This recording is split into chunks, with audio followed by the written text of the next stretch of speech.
The World Health Organization put a number on something most of us have been feeling for years. 1 in 6 people worldwide are lonely. Not situationally, not occasionally, lonely. And that loneliness is linked to roughly 871,000 deaths every single year. That works out to about 100 deaths an hour. Now here's the part that stopped me cold when I first read it. That number landed inside the most connected civilization in human history. We carry the sum of human knowledge in our pockets. We can reach almost anyone alive in under a second. We can stream 50 years of television in 4 languages in the time it takes a kettle to boil. We have more of almost everything. More options, more tools, more platforms, more opportunities, more stuff. And somehow, quietly, an enormous number of people feel like they have less. Welcome back to the patio. I'm Chris. And tonight, Lily, Charlie, and Dr. Vega are going to sit with me inside a question I've been chewing on for months. The working title for this episode is The Abundance Trap. And the question underneath it is simple. How did a civilization organized around more end up feeling so much like less? We're going to look at 4 paradoxes that keep showing up in the data. More choice, more automation, more paper wealth, more connection. And in each one, the visible promise expanded while something quieter, something harder to see, got smaller. By the end, I want to show you why I think these 4 paradoxes are the same paradox, and why, if you squint at it through the Eden hypothesis and the ASI backbone framework, it might be less about modern life being broken and more about modern life doing exactly what it was built to do, just without anyone asking what it was for. Grab whatever's in your cup. The string lights are on. Let's sit down. Our first paradox is the one most people feel before they can name it, the choice paradox. The promise is that more options equals more freedom. The reality, when researchers actually look, is more conditional than the slogan. A 2015 meta-analysis from Chernev, Bachenholt, and Goodman found that choice overload isn't universal. It kicks in when the task gets harder, when preferences are weak, when the stakes feel high, and when the person feels pressured to justify the outcome. A 2024 field experiment in online recommender systems showed something beautiful and slightly horrifying. As the number of recommendations grew, engagement went up, and then it went back down, an inverted U. The menu got bigger, and past a certain point, the person in front of the menu got tired. So on the patio, the 3 of them are going to wrestle with that curve. Where does it bend? And what are we actually running out of when we stand in front of 70,000 streaming titles and close the laptop without picking one? Right. So last Sunday evening, I opened the telly to watch one film. 90 minutes later, I'd scrolled through 3 services, watched about 4 minutes of trailers, and eaten an entire packet of biscuits. Didn't watch a thing. Shut it off and went to bed cross. Yeah, nah, I know exactly what you mean. I reckon I spend more time choosing than watching these days. And I'm old enough to remember when choosing meant going to the video shop on a Friday night and the bloke behind the counter would say, "Mate, you'll love this one. Done. Decided for you." And honestly, I don't remember being any less happy about it. Actually, that's the data point right there. Chernev's meta-analysis in 2015, this is the paper everyone in decision science cites, found that choice overload is conditional. It's not just more options equals misery. It kicks in when task difficulty is high, when your preferences are weak, when the stakes feel large, and when you feel pressure to justify your pick. The 2024 field study on recommender systems confirmed it. Inverted U-curve. Engagement rises with variety, and then it falls off a cliff. So it's not the options themselves, it's the work of choosing. Correct. The cognitive load of comparing, the regret calculus, the opportunity cost of every path not taken. The menu isn't heavier. The chooser is more tired. So you're telling me the streaming services aren't evil? They're just asking too much of us? Mostly. Though I'd add one thing. The recommendation engines know exactly where that U-curve peaks. And some of them seem, let's say, less than motivated to keep users on the happy side of it. Oh, blast. So they've turned paralysis into a business model. Blast. I love it when you slip into proper Norfolk. Takes me straight back to that little pub in Cromer. Well, you did notice that, did you? That's one, Charlie. Keep counting. And there it is. For the record, that's the third regional inflection she's used in 2 minutes. And it's the first one you've caught. I'm taking notes, purely for research. Mate, I'm just here for the data. Uh-huh. Hang on though. I want to slow us down for a second before we pile on. Because my whole career depended on abundance in a way I probably take for granted. When I started, if you wanted to see a photo from a conflict zone, you waited for Life magazine to print it 6 weeks later. Now you can see it in 30 seconds. Students in Manila have access to the same research databases as students at Oxford. I can watch a film from Poland that was made last year on my sofa in Sydney in my own language. That's not a small thing. That's genuinely new in human history, and it's genuinely good. You're right, love. We're not arguing that more is always worse. We're arguing that more without orientation becomes something else. The gift is real. What's gone missing is the map that used to come with it. Right. So it's a yes and situation, not a back to the good old days situation. Exactly. And I'd add, the same research that documents the overload also documents the opposite. For people with strong preferences and simple tasks, more options measurably improve outcomes. It's the combination of high options, high complexity, and weak internal preference that's the trap, not options by themselves. Can we come back to the point? Because there's something deeper here. The Greeks had a story for this. Borges wrote a version. It's the labyrinth, a place with infinite corridors that all look like they might lead somewhere. And the horror of the labyrinth isn't that you can't move, it's that every direction looks equally plausible. You end up turning in circles. The walls are friendly, the floor is flat, there's no monster, and that's somehow worse. So you're saying the Netflix carousel is the labyrinth? I'm saying they might share architecture. Structurally, yes. Information theorists would call this an entropy problem. High option environments force you to process more signal to make a decision. Without reliable filters, good taste, strong preferences, a trusted friend who says, watch this one, the signal-to-noise ratio collapses. You're not choosing badly. You're running out of the internal scaffolding you'd need to choose at all. Disclaimer moment, folks. Nothing on this patio is financial or professional advice. We're 3 or 4 friends with opinions and a research pack. If you're making real decisions about careers, mortgages, or mental health, talk to someone who owes you a fiduciary duty. Lily, Charlie, take it away. Mainstream science doesn't quite agree with everything we say, of course. But here's the thought experiment. What if what modernity really gave us wasn't more freedom, but more permission to choose, with fewer guides on how to? Our grandparents had fewer options and also fewer decision muscles to exercise. We have more of both, and the muscles get tired. So it's not that we're weaker, it's that we're being asked to do more reps. Reps without a spotter. Some researchers speculate this is why paralysis and regret track so closely with modern abundance. You don't just carry the cost of the thing you chose. You carry the ghost weight of everything you didn't. The ghosts of the unchosen. That's rather beautiful, actually, and a bit mystical. There's an old Essene idea. You find traces of it in Gnostic texts, too. That the world of abundance is itself a kind of veil. That the more the surface proliferates, the more the real thing recedes behind it. The seekers in those communities deliberately narrowed their lives. Simple bread, shared at one table, on a known day. Not because scarcity made them holy, because they suspected orientation required narrowing. I reckon my nan was half Essene then.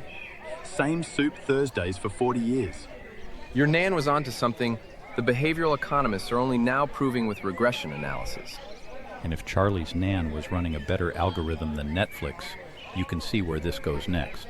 Because if we've made choice heavier, we've also made work weirder. Same pattern, different domain. Let me set it up. So if the choice paradox is more options, less orientation, the automation paradox is its louder cousin. More tools, less clarity about what we're actually doing.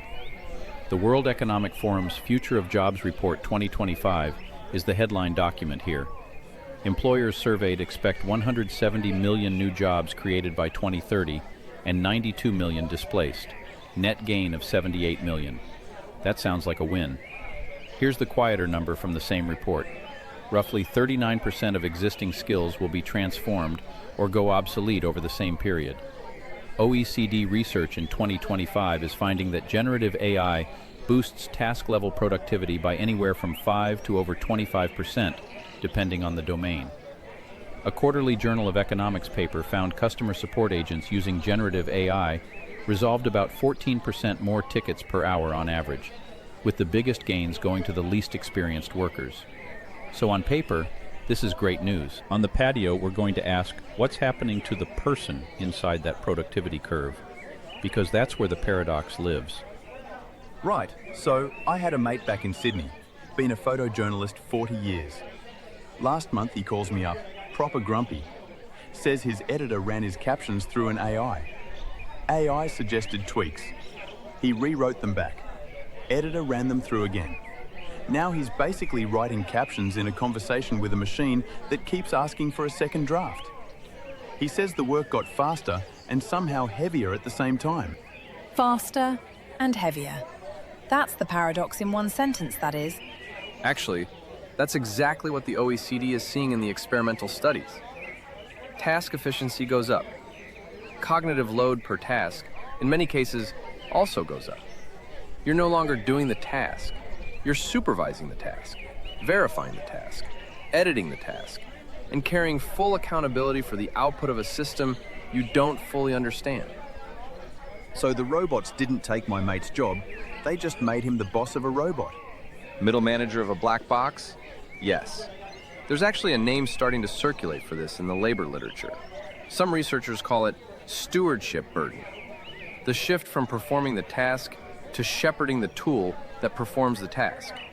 Others call it accountability creep. Same phenomenon. The work got lighter at the fingertips and heavier at the nameplate. Stewardship burden. That's it, mate. That's exactly what my friend was describing without the vocabulary for it. And here's the economist's version, just to make it worse. There's an old observation from 1865, William Stanley Jevons, called the Jevons paradox. He noticed that when steam engines got more efficient at burning coal, total coal consumption went up, not down, because efficiency made coal cheaper to use, which invited people to use it for more things. We're seeing early signs of something similar with automation. Save an hour on a task, and the organization fills that hour with 2 new tasks you didn't have before. The tool didn't buy you time. The tool expanded the surface area of the work. So the machine gives you back an hour, and the manager gives you back 2 hours of new obligations. Mainstream economists are still arguing about how universally that applies to knowledge work. But the pattern has enough receipts now that it's worth naming.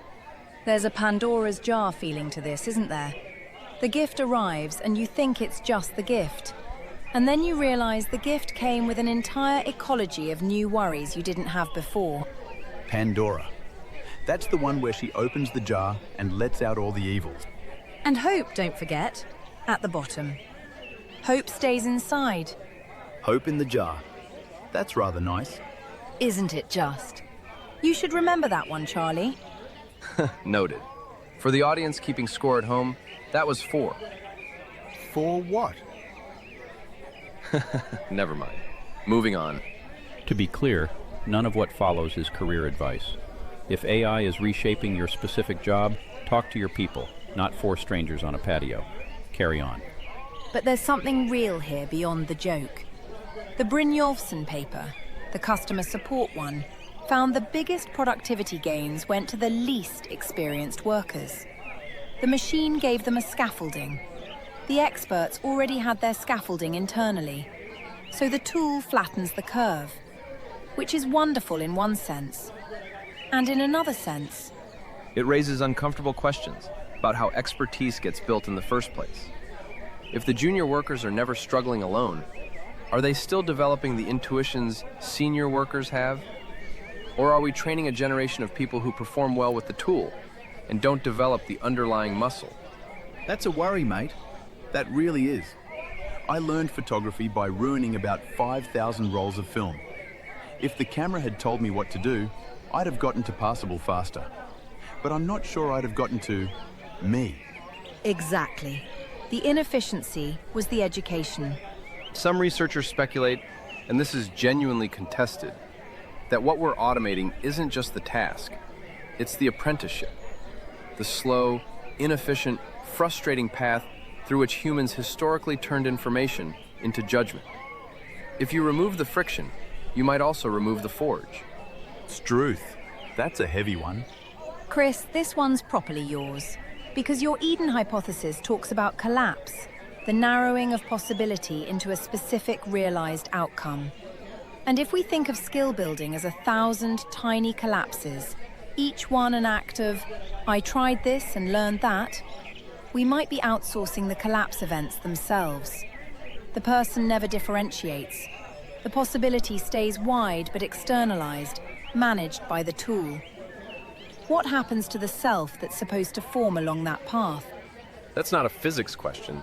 That's a developmental psychology question, dressed up in Chris's vocabulary, which respectfully is why I like the framework. High praise from the turtleneck. I take that back. Too late. So what are we actually saying here? That AI is bad for workers?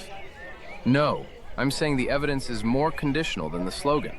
Net jobs up, per task productivity up, access for less experienced workers up, and at the same time, accountability creep, cognitive load creep, and a genuine open question about how expertise gets formed in a world where the struggle has been optimized away.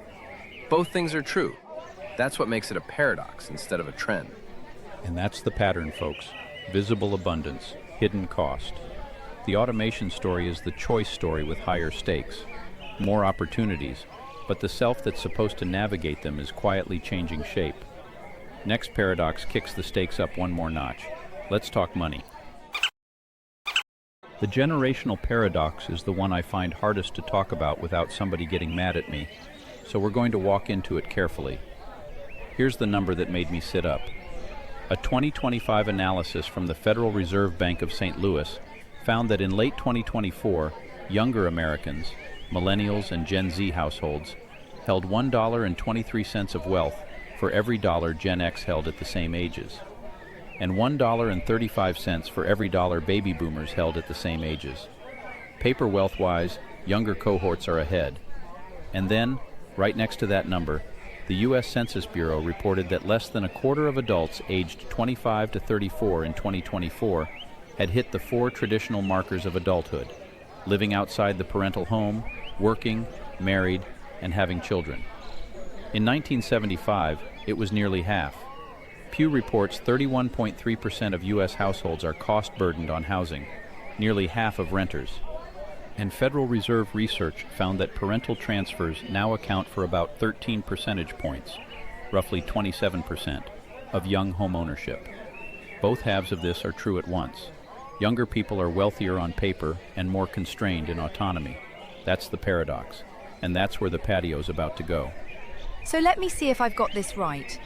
My nephew in Peterborough, 29 years old, lovely boy, good job, saved hard, still lives with his mum. Not because he's feckless, because the numbers don't work. And the Fed's telling us his generation actually has more wealth than we did at his age. On a household wealth basis, yes. Mostly tied up in stocks, retirement accounts, and illiquid home equity where homes exist. The wealth is real. It's just not usable in the way the old milestones required it to be. So the money's there, but it's frozen. Exactly. And the Fed's own research estimates that more than a quarter of young home ownership wouldn't exist without parental transfers. The bank of mom and dad is basically a silent financial institution now, and it's gotten bigger every decade. Oh dear. So the wealth is generational even when the paycheck isn't. Yeah, nah, I reckon that's the bit that stings.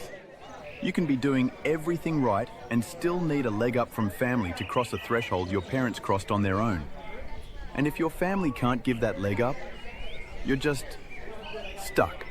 Which is why the milestone collapse matters.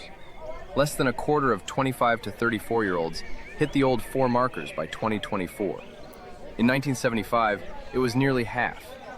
That's not a cultural shift. That's, in part, a structural one. Housing costs, childcare costs, the delay of stable wages, the expansion of higher education as a prerequisite. Every one of those pushes the milestones later, and later creates compounding effects. There's an old Greek story for this one too, isn't there? Tantalus. Fruit on the branch just above his head. Cool water up to his chin. Every time he reaches, the fruit lifts. Every time he bends to drink, the water recedes. He's not starving because there's no food. He's starving because the food is almost there. Forever. Cool. That's dark. Myths usually are, love. They don't survive 3,000 years by being cute. Structurally, Tantalus is a beautiful model of this. The abundance is visible and real. The access mechanism is broken, and the damage happens not because nothing is available, but because something is almost available, and hope keeps re-extending. So it's the hope that hurts. That's the Essene echo again, Chris. The early communities deliberately withdrew from the market cities because they felt the visible abundance was making a kind of soul hunger worse, not better. They called it something like the false fullness. You're surrounded by food and you cannot eat. Reminder, nothing we're saying is financial advice. The housing market is a beast, and the only honest answer is, it depends on your situation. We're doing philosophy on the patio, not portfolio management. Okay, keep going. So where does this land? Because I don't want to do the doom thing. Young people aren't broken. They're in a weird structural moment. There's a difference. Right, and the data supports that distinction. The same cohort showing milestone compression is also starting businesses at higher rates, taking on less consumer debt per capita in some categories, and reporting surprisingly high life satisfaction scores in certain surveys. The story isn't lost generation. The story is rising tide in dollars, receding tide in accessible independence. Both are true. Chris's framework again. The Eden hypothesis would say the possibility space looks enormous. Paper wealth, global job markets, educational access. But the lived curvature of that space is narrower than the numbers suggest. You can see all the options from the bus window. You can't get off the bus. You can see Eden from here, but the gate's locked. I really hate how good that sounded. He's jealous of the metaphor, Charlie. Am I allowed to be proud of myself? You are. And I might even buy you a drink for it later. And that was number 7, just for the record. Hang on, 7 what? Oh, sweet Charlie. Never change. So we've done choice, we've done work, we've done money. There's one more paradox to walk through before we try to tie the whole thing together. And this one, statistically, is the one that's hurting people the most. Let's go there. Before we step into this one, a quick word. This chapter sits with some hard numbers, loneliness and mortality. If you're in a rough patch with isolation right now, you might want to watch this one with somebody, or skip to chapter 5 and come back to this when the time is right. There's no shame either way. We've also put crisis and support resources in the show notes for anyone who needs a real human on the other end of the line. Okay, with that said, the loneliness paradox is the most emotionally charged one in this pack, and it's also the one the data is clearest on. The World Health Organization's Commission on Social Connection reported in 2025 that 1 in 6 people worldwide is affected by loneliness. They associate it with an estimated 871,000 deaths annually, roughly 100 deaths an hour. The OECD's 2025 Social Connections and Loneliness Report found that in nationally representative 2023-2024 data, 12% of people in the United States and 14% in Canada reported feeling lonely often or always. The World Happiness Report 2025 found 19% of young adults globally said they had no one they could count on for social support. That's a 39% increase since 2006. And all of this is happening in the most connection-rich environment human beings have ever built. More platforms, more messaging, more channels, more contact per capita than at any point in recorded history. Here's the thing I want you to hold as the Patio picks this up. Contact and communion are not the same thing. One of them scaled, the other one didn't. All right, I'll start this one because I think I've lived it. When I retired from the road, I had about 4,000 contacts on my phone. Editors, fixers, subjects, sources. I could get on a plane anywhere on Earth and have coffee with a mate by lunchtime. I come home, unpack for good, and 3 months in, I realized I didn't have a single person I could call on a Tuesday night just to say, "I'm a bit flat today, come round."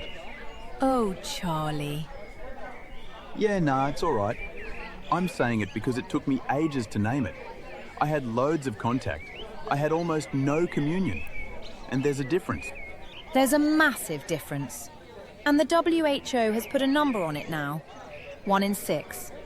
871,000 deaths a year linked to loneliness. 100 an hour. You hear that, and it rearranges how you think about a Saturday night. Actually, the mechanism matters here. Chronic loneliness isn't just sad. It activates the HPA axis. Elevated cortisol, elevated systemic inflammation, cardiovascular risk, dementia risk, all elevated. It's biological. The body reads chronic social disconnection as a low-grade emergency and never turns off the alarm. So loneliness is a physiological state, not a mood. Both. But the physiology is why it kills people. And the WHO isn't overreaching when they frame it as a public health crisis. The Surgeon General level attention it's getting globally right now is, in my opinion, overdue. And the cruel bit is, we built the tools that were supposed to solve it. Phones, video calls, social platforms. My sister calls me every Sunday from Norfolk. I can see her face. I could not do that when I was 20. That's a genuine miracle.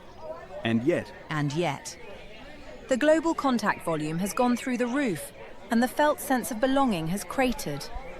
Those two trends shouldn't both be rising at the same time, but they are. The research here is more careful than the headlines. Digital tools can strengthen or weaken connection, depending on how they're used and designed. Passive scrolling correlates with worse outcomes. Active communication with known people correlates with better outcomes.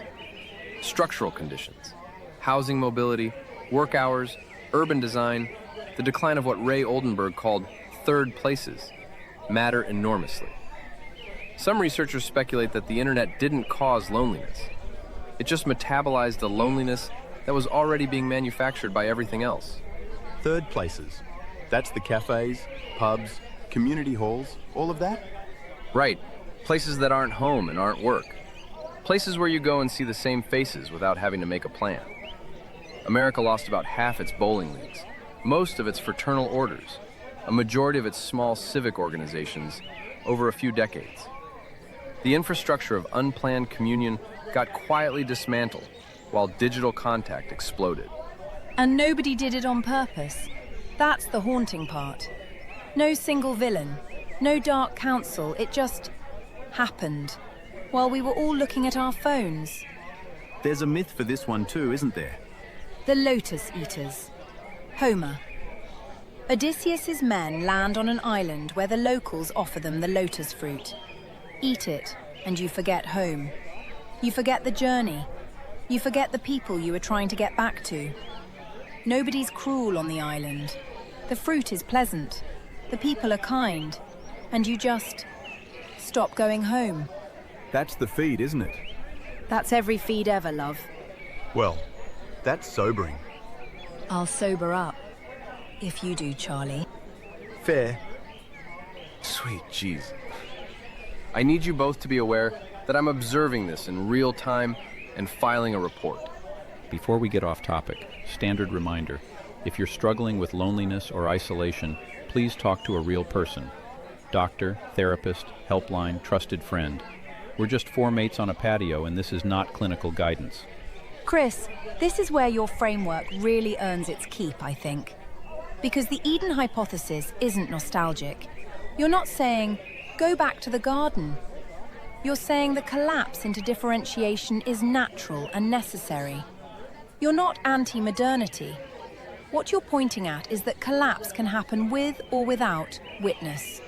And connection, real connection, is the witnessing. When nobody sees your collapse, your daily small choices, your losses, your becoming, you still change, but you change without integration. And that's what chronic loneliness looks like at the existential level. Unwitnessed becoming. That's annoyingly well put. I've had 35 years of teaching teenagers, love. I know how to land a sentence. Unwitnessed becoming. I might have to sit with that one. You don't have to sit with it alone, Charlie. And there it is. That's 9. I've stopped counting, actually. I'm now just transcribing. All right, one paradox to go, and it's the one where the whole thing either clicks together or falls apart. Let's see if we can tie it.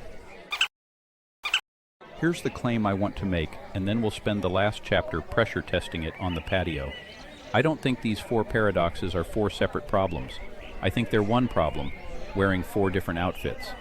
In each case, visible abundance expanded rapidly while something quieter, orientation, interpretability, accessible independence, belonging, got harder to reach.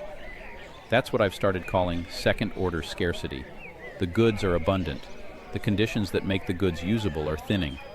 And if that's true, then the question stops being, how do we make more things? It becomes, what systems are we building that expand the menu while starving the self that has to live inside the menu? This is where the Eden hypothesis and the ASI backbone framework come in. Not as proof of anything, as a lens. And I want to close with one concrete, measurable test we could actually run. Because a framework that can't be tested isn't a framework, it's a feeling. Chris, I want you to try something on me.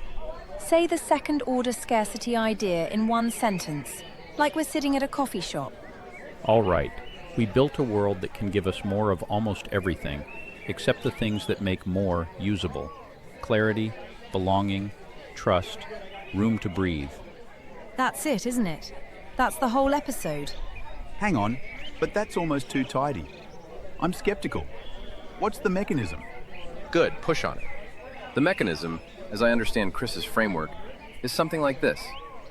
Every visible option a system offers you creates cognitive and emotional processing demand. In the Eden hypothesis language, every choice you make is a small collapse, a narrowing from many possible selves to this specific self in this specific moment. Collapse is natural, necessary, and good. It's how a life takes shape. But the rate at which collapse happens matters. If the environment forces thousands of small collapses per day without integration, without slowing down, reflecting, being witnessed, the cumulative effect is what Chris calls informational curvature. Your available trajectory through possibility space bends. It doesn't necessarily bend toward anything you chose. And that's not metaphor. Or it is metaphor, but it's also a model. The master equation in Chris's monograph uses a function called lambda of t, the accumulated collapse over time. Modern environments crank up the rate. The self can't keep up with the integration. And there's a beautiful technical note added to the monograph, the relational time compatibility piece, that makes this more testable. The t in lambda of t doesn't have to be external clock time. It can be internal clock time, the self's own reckoning of its collapses, which means abundance traps don't happen at the same pace for everybody. They happen at the pace your internal clock ticks forward. And notifications, recommendations, and algorithmic nudges absolutely speed up that clock. Which gives us something measurable. And I think this is where we land the promised concrete test. Go on. All right, here's a proposed proxy. You take a sample of users in a controlled online environment, say a streaming or shopping interface. You vary the number of options presented, low, medium, high. You measure 3 things.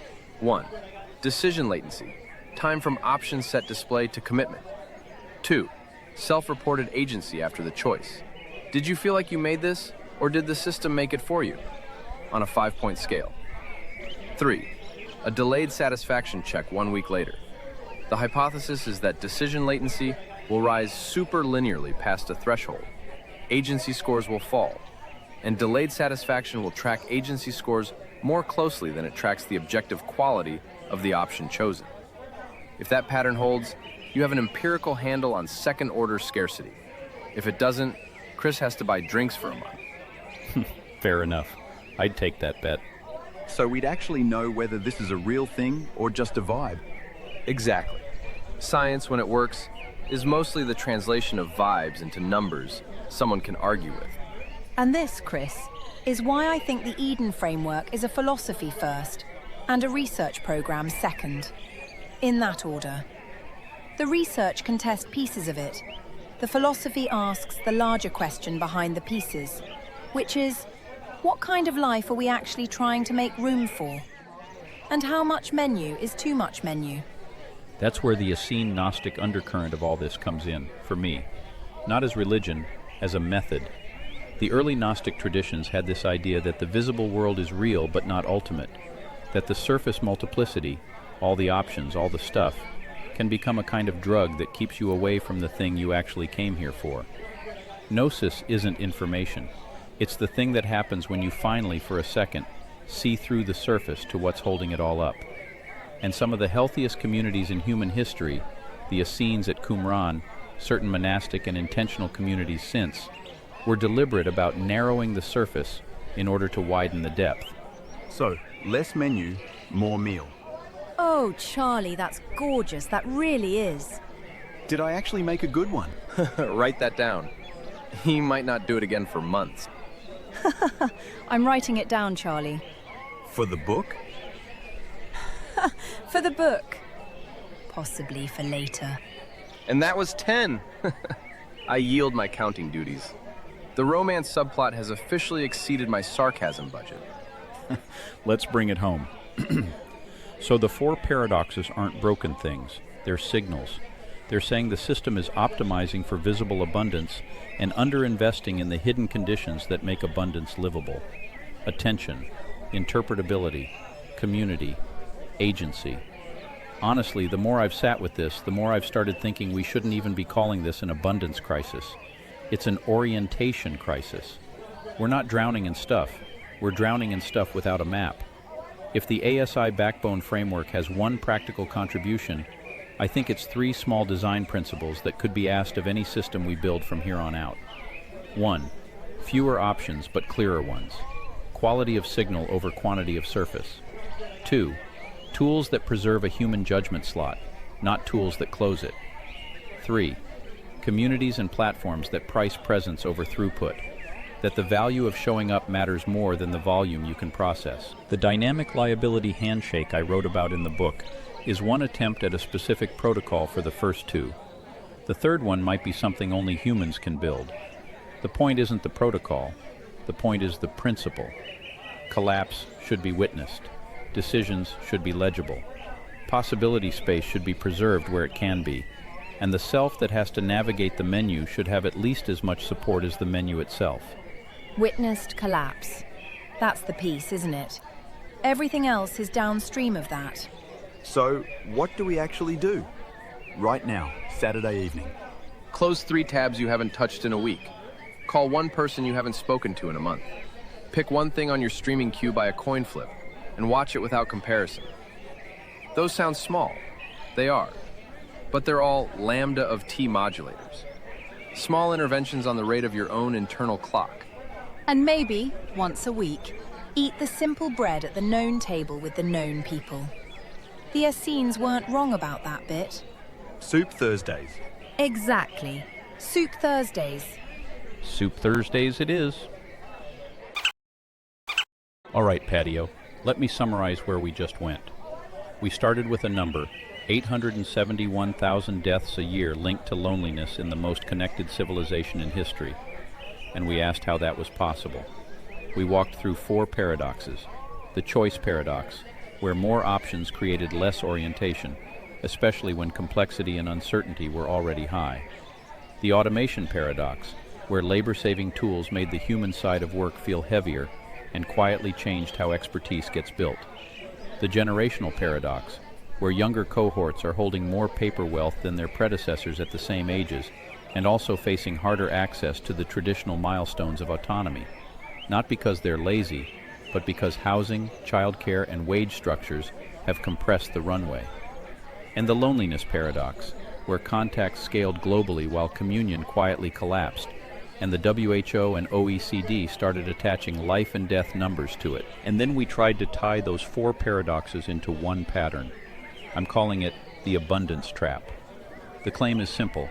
Modern systems are very good at expanding visible abundance, and much worse at protecting the hidden conditions that make abundance usable. Attention, interpretability, community, agency. Second-order scarcity is what happens when the menu grows faster than the self that has to live inside the menu.